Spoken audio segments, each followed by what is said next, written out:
On the 2nd of February last year, two men armed with a shotgun and a revolver forced a staff member of the National Australia Bank in High Street, Maitland, to open a back door as he arrived in the morning for work. As each staff member arrived, they were confronted and bound and gagged.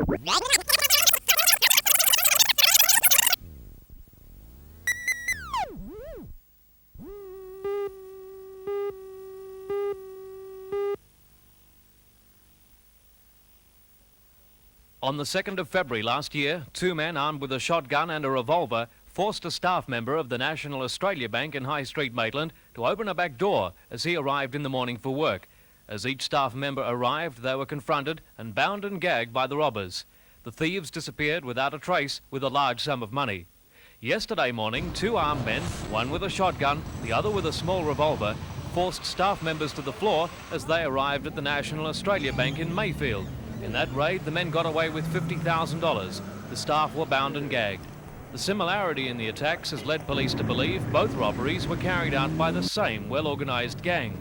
Police say they were unable to get a good description of the men from the surveillance camera as the lens was sprayed with black paint. Staff members noticed one offender wearing an earpiece. They told police they heard what sounded like a radio transmission. Detective Sergeant Paul Daly from Mayfield Police says it's likely a third person was outside keeping watch while maintaining radio contact with two men inside the bank using walkie-talkies. Police are now calling for help from any member of the public who may have been near the bank at the time of the robbery. They're looking for a light yellow Ford Fairlane seen at the rear of the bank shortly before 8:30.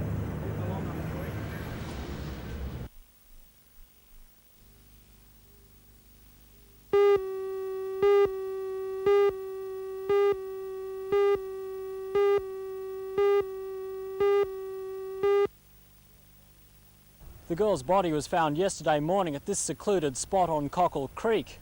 A police search yesterday afternoon uncovered some of the girl's personal effects. A shell necklace and pink map of Australia earrings belonging to the girl were found this morning, close to the spot where the body was found. Police divers spent most of the day combing Cockle Creek for any trace of the girl's clothing, but as yet none have been found. A post-mortem has revealed that the girl died of asphyxiation due to drowning, and police believe she was severely beaten around the head before drowning. The girl was last seen at 12:30 yesterday morning, wearing blue jeans and a light blue singlet. Police have called on members of the public to come forward with any information that may help in the investigations.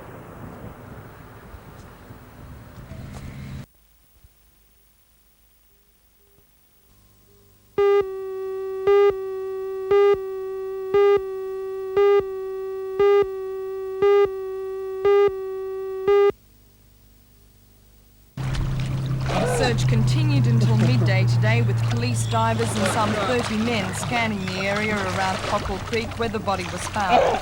Detectives based at Bullaroo are following a series of leads after receiving tips from the public. Friends last saw Lisa at about 12:30 on Friday morning when they dropped her a few doors away from her Rose Street home in Cardiff. The body was found by a man going for a walk by the banks of Cockle Creek some 10 hours later. Police are searching for her clothes and a radius watch.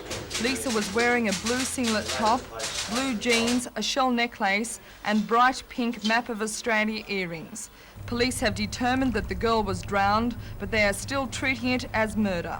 Lisa wasn't sexually assaulted. Not received any information from any person that has seen her after that time.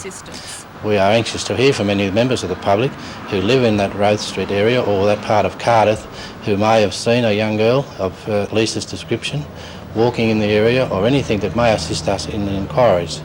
We also appeal to the public that if they have found any of the clothing or anything similar to the clothing and the jewellery that Lisa was wearing, we would appreciate if they would come forward and inform their nearest police station or Bullaroo Police, as that is where the headquarters for the inquiry is being held.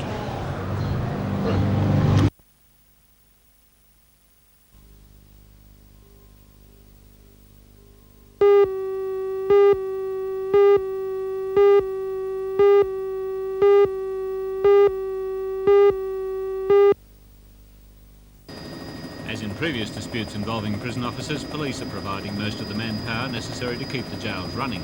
At Cessnock, the police presence has been increased since a breakout by one prisoner last week, but prisoners are still being allowed into courtyard areas throughout the day. At At Maitland, 16 police drawn from different stations within the area are on guard at any one time, their duties including 2-hour shifts in the guard towers. Members of the SWAT squad have been included in the force guard of the jail, their duties being to patrol the perimeter and be on beam in case of trouble.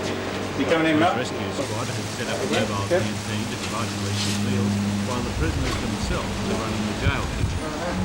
Prisoners have been allowed into exercise yards, but from only one wing of the jail at a time. The weather certainly isn't making the situation any easier for anybody. It's unpleasantly hot here today, certainly not the best day to be locked in a cell.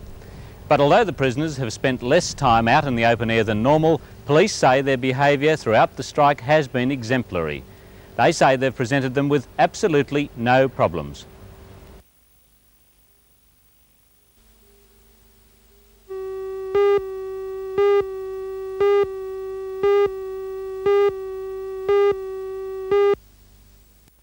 The issue has been the cause of a running battle between residents and the council for some time, the problem being that non-urban land west of the railway line at YE was subdivided and purchased by a number of people in the hope that the council would grant permission to build. 4 families chose to gamble this would happen and erected temporary dwellings. I suppose we all just hope that the council would come our way and see that, you know, it was just needed here in YE. People want to live here. We don't want to live anywhere else. We want to live in YE. We've got everything we need here except building permission. Although the full council has yet to endorse the committee's recommendation, it seems the illegal dwellings at YE are to go.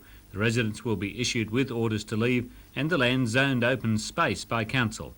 The council says its community officer will assist families for whom the eviction will cause serious problems.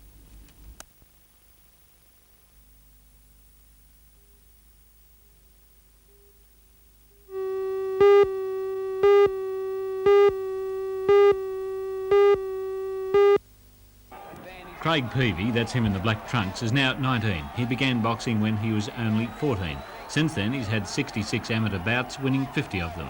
Since turning professional, he's won 5 out of 6 fights with his fast, agile style of boxing. His friends and supporters believe he can go a long way, and a consortium of Philippines businessmen are sponsoring his trip. If Craig continues to show promise in Manila, he may get the chance to fight in Japan and Korea, the country now regarded as producing the world's best lightweight fighters. Last night he was farewelled by family and friends, and Craig says it's this absence of hometown support which is one of the problems he'll face overseas. Well, I think probably training is going to be the hardest part, like getting used to climate and that over there, and then not having no people at the fights that's like cheering you on, and that's going to be a lot harder.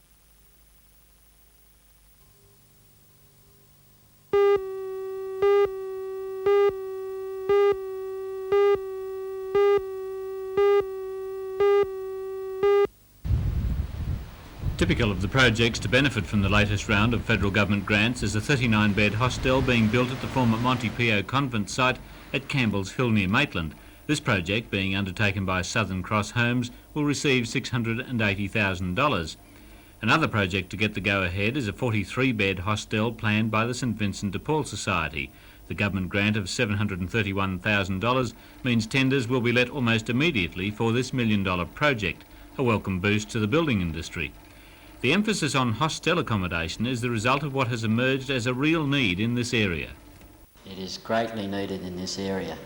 Our members of the St Vincent de Paul visit people in their own homes, and we find that people have no way at all of establishing better quality homes, and they can't buy into these unit type accommodations that are available, and without this sort of hostel there is no way they can advance and have longevity in their lives. And many of them too would have no one to care for them. No, they are very lonely. Most of their relatives and friends have died, and they are alone in the world, whereas this hostel will provide accommodation for them and people to speak to and be very happy in.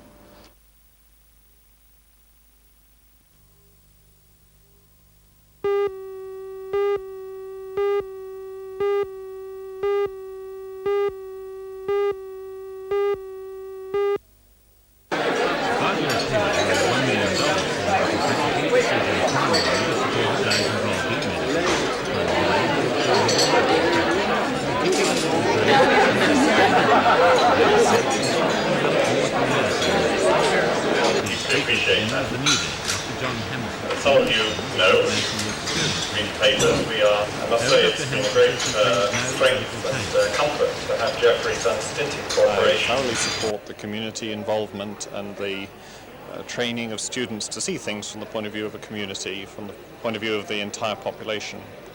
I support the method that they learn, focusing on problems.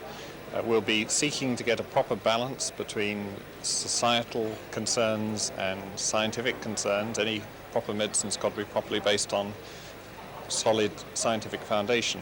I think we will want to strengthen the community base for the education. I think we need to stretch students out further out into the community, and we as a faculty hopefully to strengthen our involvement in the health planning and health services of the region. We've already made a good start and we've got a lot of collaborative work going on, but there's further need for strength in that and to find ways for the students to explore the many factors that come to bear upon health and welfare, get out beyond the hospitals, out beyond the medical boundary, if you like.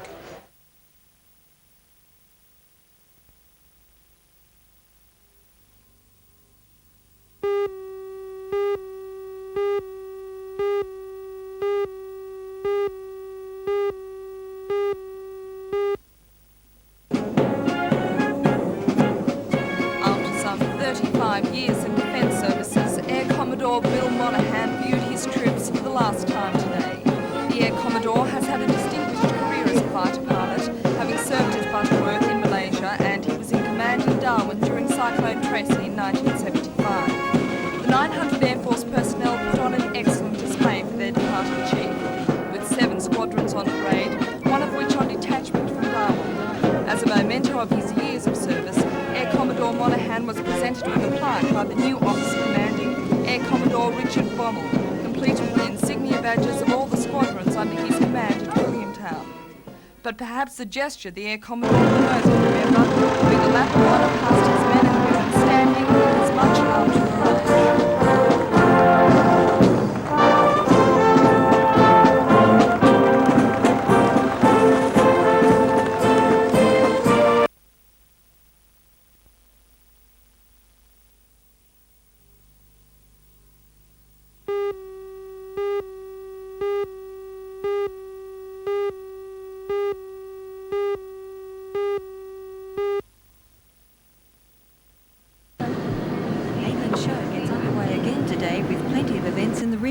And a fireworks spectacular tonight.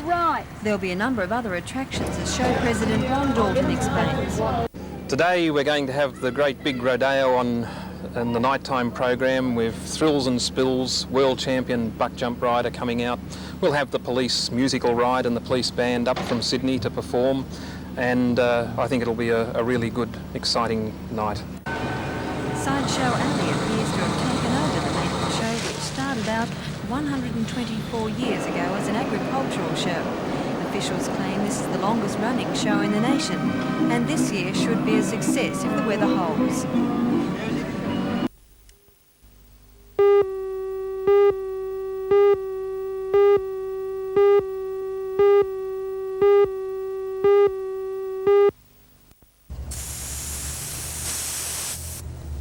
Checking tyre pressures is a pretty simple operation, but it seems many motorists are forgetting to do just that.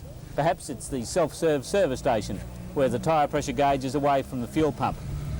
And it's not good enough to just look at the tyre. That tyre could have anywhere between 20 pounds and 30 pounds in it, or in kilopascals, 210 kilopascals. You divide by 7. But that difference in pressure between correct and incorrect could make a tremendous difference to the handling of the car, especially when it's fully laden. Without enough pressure, the tyre can distort. You might lose the car in a slide on a tight corner unexpectedly. And it seems just that is happening. According to the newly formed Accident Investigation Unit of Newcastle Police, many serious accidents are beginning right here where motorists are forgetting to check tyre pressures. Coming up more and more, we've had the opportunity since this unit has been operating to check tyres, and we're finding quite often lack of pressure, uneven pressures. That's lack of pressure in the tyre as per recommended, manufacturer's recommended pressures. And I think that it's a lack of skill on part of the driver. A driver with an acceptable amount of skill would realise the importance of tyre pressure and should be able to pick in the handling of the car the lack of tyre pressure. Is it a case then for some education, perhaps pointing out the importance of tyre pressure? I think it is. I think it's something that people sadly neglect, particularly in holiday periods where you see a car fully loaded and obviously insufficient pressure in the tyres.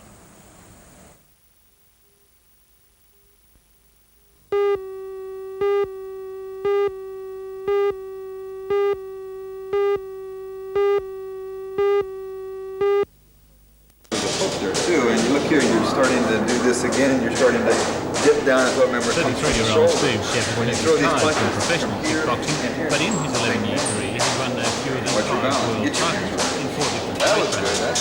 Shepherd's not only a top fighter, he has the often rare it's the right form and the hook, man. You get good leverage behind it. The combination's too slow. Halfway back, and then you're throwing it.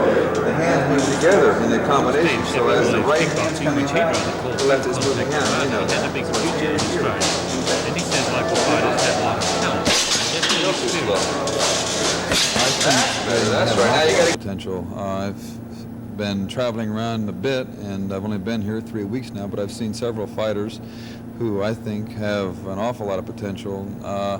Number one, I think everybody knows the Australian male is a relatively rugged guy, and that, of course, has a lot to do with how good you're going to be in a sport as tough as boxing or kickboxing. And also they seem to have, at least some of the guys I've run into, have a real keen interest in it, and they listen and they seem to be real hungry for the knowledge. What do they need to do, though, to lift their game, to be able to be competitive in world terms?